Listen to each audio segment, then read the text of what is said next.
उनको मन में ये भाव लगा रहता है जी मैं मिनिमम समय में ज़्यादा से ज़्यादा नाम कैसे करूं।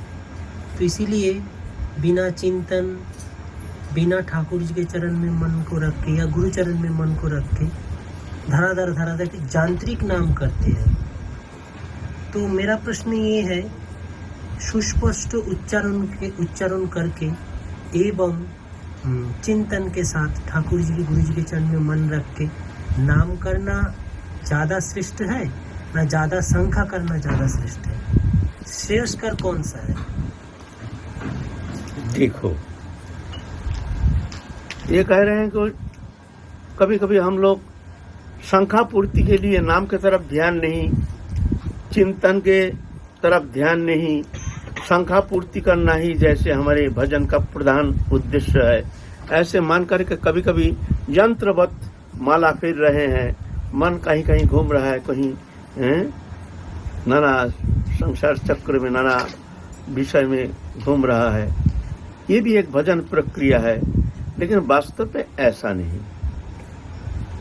हमारा कितना संख्या हो रहा है, कितना संख्या करना है, ये तो प्राथमिक पर्याय तो इसको तो एक काउंटिंग रखना जरूरी है। लेकिन मूल हमारे उद्देश्य है कि हमारे एक भी पल, एक भी क्षण वृथा नहीं जानी चाहिए। और वृथा कैसे? हमारा तो काम धाम संसार कर्म सब कुछ करना पड़ता है, तो ऐसे कैसे संभव? बोलते हैं ना, मन को रखो प्रभु के चरण में, मुख में अखंड नाम रटने का चेष्टा करो। नाम की तरफ ध्यान रख करके नाम के चिंतन के साथ, बड़ी श्रद्धा के साथ अखंड नाम करने का चेष्टा दिखना चाहिए। हम समय कितना दे रहे हैं, हम कितना प्रभु के चरण में मन को सन्निवेशित करके हम भजन कर रहे हैं, ये देखना है। न कि हमारा संख्या कितना हुआ, बर ऐसा नहीं है ना। तो इस तरह से नाम करने का चेष्टा करना चाहिए। समय जो भी करो, संसार का कर्म करो या और कहीं कोई विषय में तुम कर्म करो, लेकिन मूल हमारे उद्देश्य है सब कर्म प्रभु का कर्म जान करके स्वयं अकर्ता बन के प्रभु को कर्ता मान करके तुम दास बन के कर्म करो। हमारे कर्म चेष्टा के एक ही मात्र उद्देश्य है प्रभु का प्रसन्नता। प्रभु की प्रसन्नता ही हमारे भजन का उद्देश्य है। ऐसे जान करके ख्याल रखना चाहिए कि हमारे एक एक पल, एक एक क्षण वृथा नहीं जाना चाहिए। खाते खाते, चलते चलते, उठते बैठते, खाते सोते, हर स्थिति में उठिते बसिते, खाइते शुइते जथा तथा नाम लय, देश काल नियम नहीं सर्व सिद्धि है। चैतन्य चरितामृत कहते हैं, उठते बसिते, उठते बैठते, खाते सोते, चलते फिरते, हर स्थिति में नाम रटने का चेष्टा, एक अभ्यास करना चाहिए और श्रद्धा के साथ नाम के तरफ ध्यान रख करके नाम करने का चेष्टा करना चाहिए। यह है उत्तम प्रक्रिया। और शंका पूर्वक एक शंका की तरफ ध्यान है, नाम कहीं हो रही है और कहीं हमारा मन कहीं है, ऐसा नहीं। ये है अनासंग भजन। ये अनासंग भजन का फल बहुत देरी से मिलता है, बहुत समय लग जाता है। सासंग भजन है जो एक एक पल, एक एक क्षण प्रभु के चिंतन के साथ एकदम मन को सन्निवेशित करके समस्त कर्म करना, नाम करने का चेष्टा, ये सर्वोत्तम उपाय है। और बोलो, अगर सत्संग सुनते वक्त जप कर रहे हैं तो वो भी ठीक है? क्यों नहीं ठीक है? खूब खूब जप करो, नाम तो हम सुन रहे हैं, कथा सुन रहे हैं, नाम चल रहा है, उसमें कोई फर्क नहीं पड़ता है।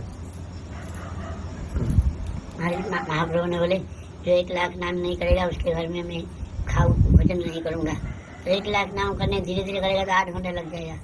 अगर कोई लोग, हम क्या करते हैं कि लोग क्या करते हैं, हमारा तो कुछ नहीं, लोग क्या करते हैं कि कैसे भी 1 लाख होना चाहिए, 8 घंटा को वो 4 घंटे में कर देते हैं। देखो, भजन जो नाम जप है वो तीन प्रकार है, एक वाक्यस, एक मानस, एक उपांशु, तीन प्रकार जप है, तीन प्रकार जप है ना। वाक्यस है जोर से उच्चारण करते हुए नाम जप, हरे कृष्ण कृष्ण कृष्ण हरे हरे, हरे राम राम राम हरे हरे, हरे कृष्ण कृष्ण कृष्ण हरे हरे, राम हरे। जल्दी स्पीड से हो लेकिन स्पष्ट होना चाहिए, हम सुन रहे हैं, ऐसे हैं। हरे कृष्ण कृष्ण हरे हरे, हरे राम राम राम, हरे कृष्ण कृष्ण हरे हरे, हरे राम राम हरे हरे हरे। इसको कहते हैं वाक्यस जप। और उपांशु जप है होठ हिला करके, हम सुन रहे हैं हरे जैसा हम लोग करते हैं साधारणतः, उपांशु जप करते हैं, रास्ते में चलते चलते उपांशु जप करते हैं। और एक है मानस जप। मानस जप है होठ हिलेगा नहीं, जीवा हिलेगा नहीं, सिर्फ मन में चिंतन बना रहेगा, चिंतन होता रहेगा, स्मरण नाम का चिंतन, तो एकांत में रह करके ये जप हो सकता है। और ये बहुत उत्तम प्रक्रिया है, इसके द्वारा हमारे भीतर की जो अणु परमाणु है सब परिशुद्ध होता है, और नाम धीरे धीरे हमारे अणु परमाणु में जा करके बैठ जाता है। ये बहुत एकांत में होता है, जब कोई नहीं रहता है, रात को सब सो जाते हैं उस समय, या ब्रह्म मुहूर्त में जब कोई जागे नहीं है उस समय जाग करके एकासन में बैठ करके ऐसे मानस जप का चेष्टा, ऐसे एकदम बिल्कुल भीतर में हम सुन रहे हैं, टेप रिकॉर्ड चल रहा है, हम सुन रहे हैं, ये मानस जप। अलग अलग समय अनुसार अलग अलग जप, जैसे एकांत में जब सब सो जाता है, कोई आवाज नहीं, उस समय जाकर के ये मानस जप उत्तम प्रक्रिया है। फिर जब कहीं लोक समागम, बहुत जन आए हैं, बैठे हैं, बात कर रहे हैं, वहां तो मानस जप संभव नहीं है, उपांशु जब वो भी ठीक होता नहीं है, उस समय वाक्यस जप, हरे कृष्ण कृष्ण हरे हरे, राम राम हरे हरे, कथा बात कर रहे हैं, सब आए हैं, बैठे, आइए, हरे कृष्ण कृष्ण हरे हरे, राम राम हरे कृष्ण कृष्ण हरे हरे, राम, सब काम कर रहे हैं, उसके अंदर इस तरह से वाक्यस जप। और जब रास्ते में चलते हैं उस समय उपांशु जप। ये तीन प्रकार जप, स्थान काल पात्र हिसाब से ये अलग अलग जप करने का एक प्रक्रिया विशेष है ना। तो और सबसे उत्तम है ये जो समवेत रूप से सब मिलकर के जो हरिनाम संकीर्तन, ये सर्वोत्तम बताया गया। क्यों? जो भजन है कायिक, वाचिक, मानसिक, है ना, तीन प्रकार भजन है।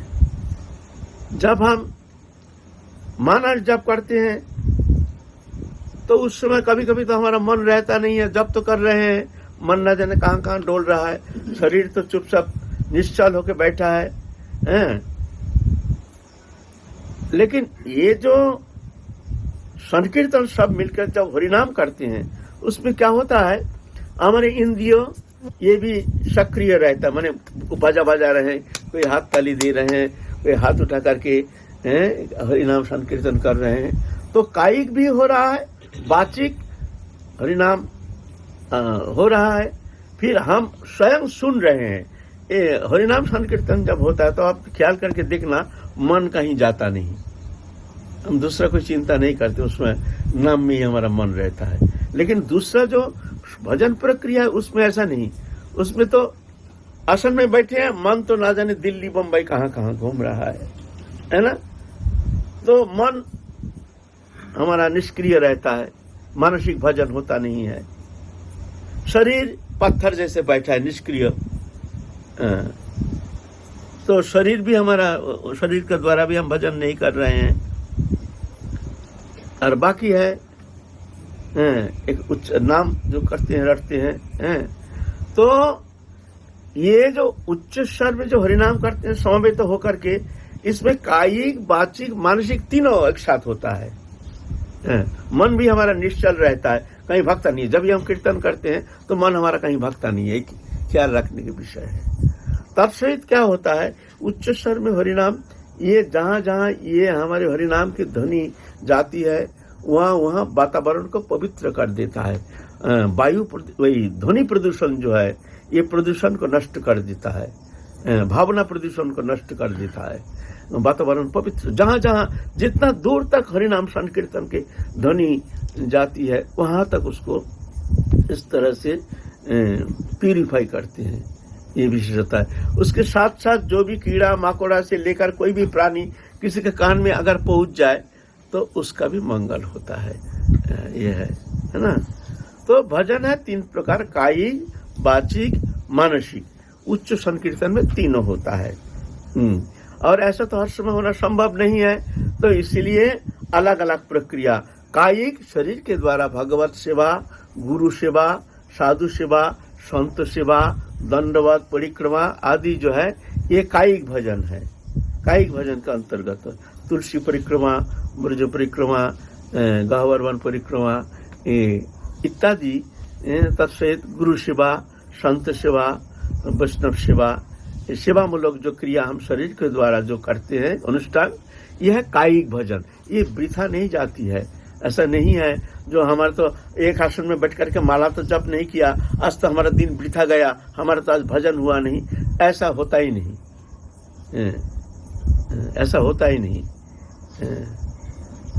कायिक भजन भी परम मंगलकारी होता है। अगर वो भगवत प्रीति के लिए अनुष्ठित होता है तो कायिक भजन जो है ये भी परम मंगलकारी होता है। शरीर के द्वारा जो संत सेवा करते हैं, गुरु की सेवा करते हैं, तो ये कायिक भजन होता है।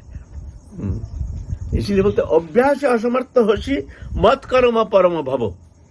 गीता में कहते हैं तुम जब मन को संयोग करने में असमर्थ हो रहे हो, चेष्टा करके भी हमारा मन सन्निवेशित तो हो नहीं पा रहा है, मन चंचल भाग रहा है इधर उधर, बहुत कोशिश करके भी मन को हम भगवत चरण में सन्निवेशित करने में असमर्थ हो रहे हैं। तो गीता कहते हैं अभ्यास असमर्थ होशी मत कर्म परम भवो।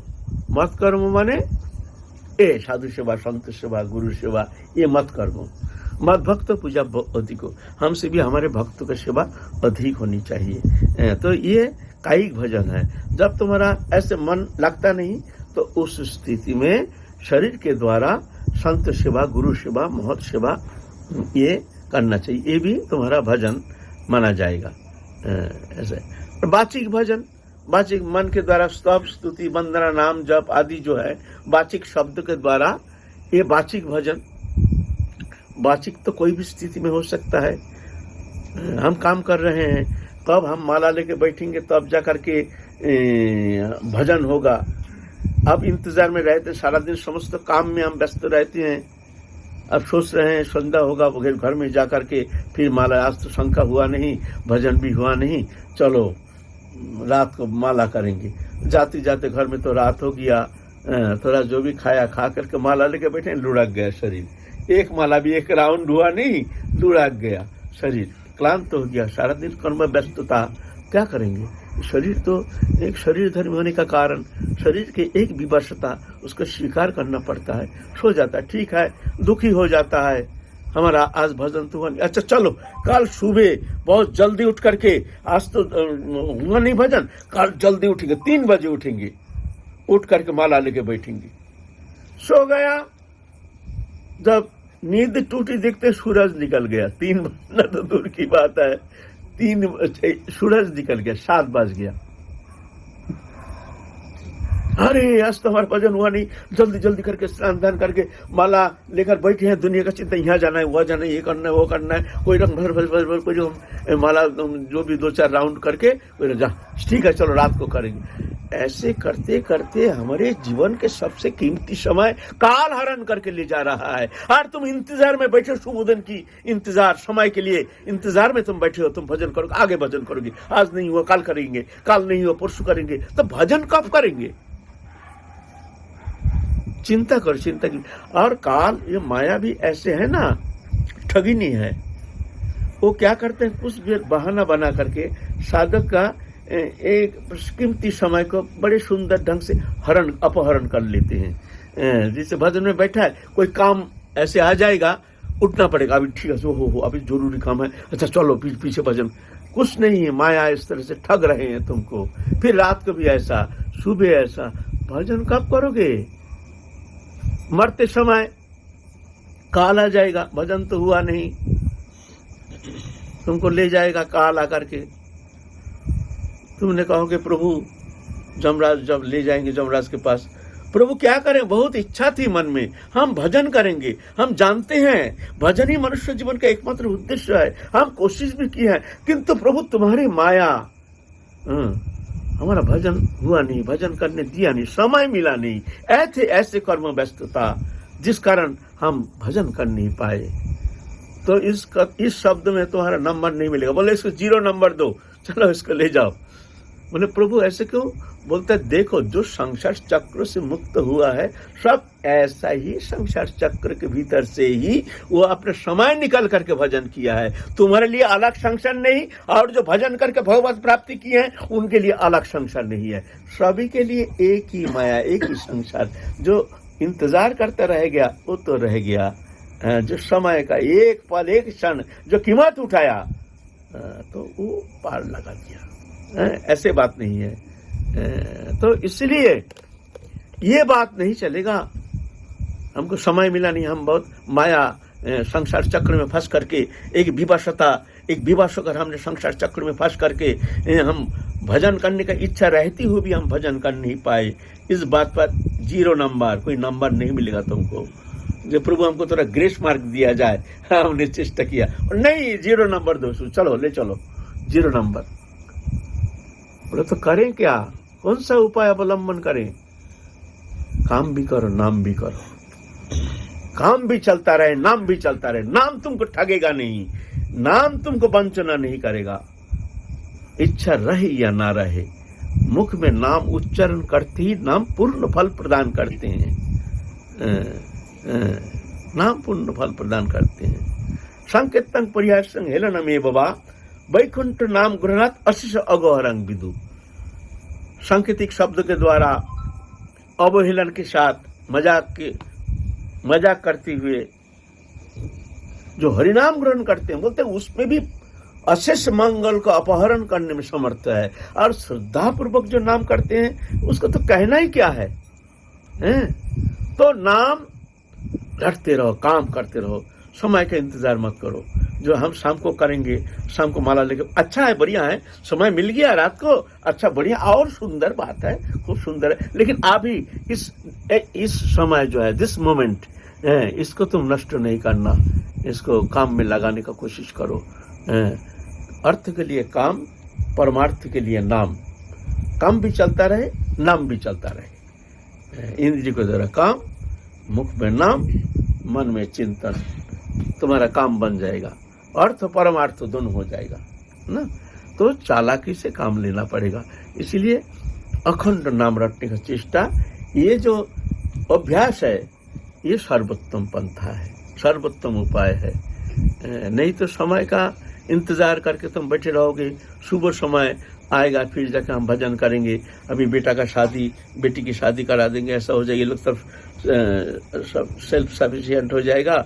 फिर देखा हम वृंदावन जाकर के मियाँ बीवी दोनों जाकर के एकांत में बस खूब, अरे पागल कहीं के, ऐसा होता नहीं, हुआ नहीं, हो नहीं सकता है, किसी के लिए ऐसा होता नहीं है। समुद्र के किनारे में खड़े होकर के अगर हम सोचेंगे कि समुद्र तरंग शांत हो जाएगा फिर हम नहाएंगे, उसका नहाना कभी होगा नहीं, क्योंकि तरंग शांत नहीं होता है। ऐसे ही संसार के तरंग ये शांत हो जाएगा फिर हम भजन करेंगे, बोलते ऐसा होगा नहीं। जो नहाया वो तरंग के अंदर ही नहाया। ऐसे ही माया के तरंग है, इसके अंदर ही तुमको परमार्थ करना पड़ेगा, इसके अंदर ही तुमको परमार्थ करना पड़ेगा, भजन करना पड़ेगा। कठिन है तो कठिन तो है ही, कठिन तो है, सहज थोड़ी है। संसार का थोड़ा सा सुख प्राप्ति के लिए हम सारा जीवन को समर्पण करके, हमारे प्रियजन कुटुंब भरण के लिए हम कितना कष्ट उठाते हैं, फिर भी हम, हमारी तृप्ति नहीं, ना हमारा प्रियजन का हम खुशी कर पाते हैं, उसका संतुष्टि नहीं, उसकी प्रसन्नता नहीं। सारा जीवन हमने संसार के लिए समर्पण करके हमने इस तरह से अपना मानव जीवन को चौपट कर दिया, ना हमको मिला ना संसार को मिला।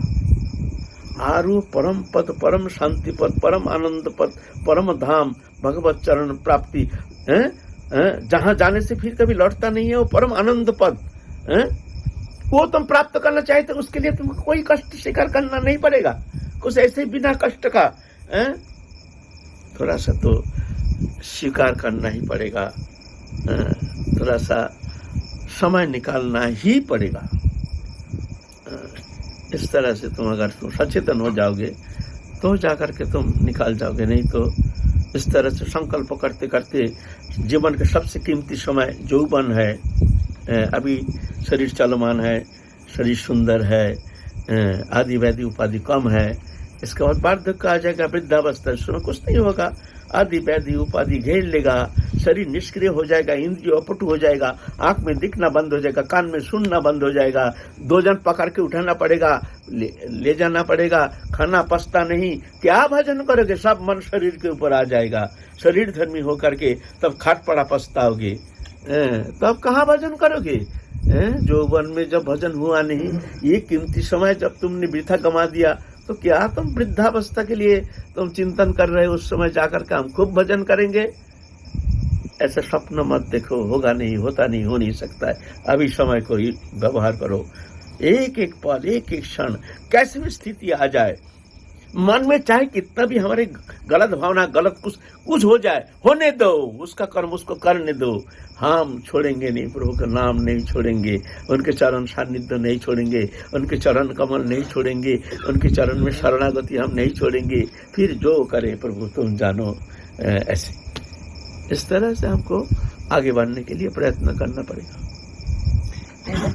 10-12 साल से कोई भजन कर रहा है लेकिन उसका कोई अनुभव नहीं हो रहा है, तो नाम शुद्ध नाम नहीं हुआ, नामाभास हो गया या नाम अपराध हो गया, तो सब भजन क्या व्यर्थ हो गया। 10-12 साल से कोई भजन कर रहा है लेकिन कुछ अनुभव नहीं हो रहा है। अनुभव से क्या लेना देना है? क्या अनुभव करोगे? अनुभव को छोड़ दो, सिर्फ देखना चाहिए हमारा क्या अनुभव हुआ, हमको दर्शन हुआ, हमको एकदम ठाकुर जी दर्शन देंगे, दर्शन देने से क्या होता है? दर्शन तो अघासुर बकासुर भी किए थे, भगवान को, कृष्ण को दर्शन किए थे, तो क्या हुआ? अघासुर के पेट के अंदर भगवान घुस गए थे। बोलो, भगवान प्राप्ति के लिए जुगांतर मुनिंद्र जोगिंद्र आदि कल्प कैसे भजन कर रहे हैं, कुछ नहीं मिलता है, और अघासुर मुंह फाड़ के बैठे, उसके पेट के अंदर साक्षात पूर्ण ब्रह्म सनातन घुस गए। क्या हुआ अघासुर का? क्या हुआ? तो ऐसे भगवत दर्शन से क्या होता है?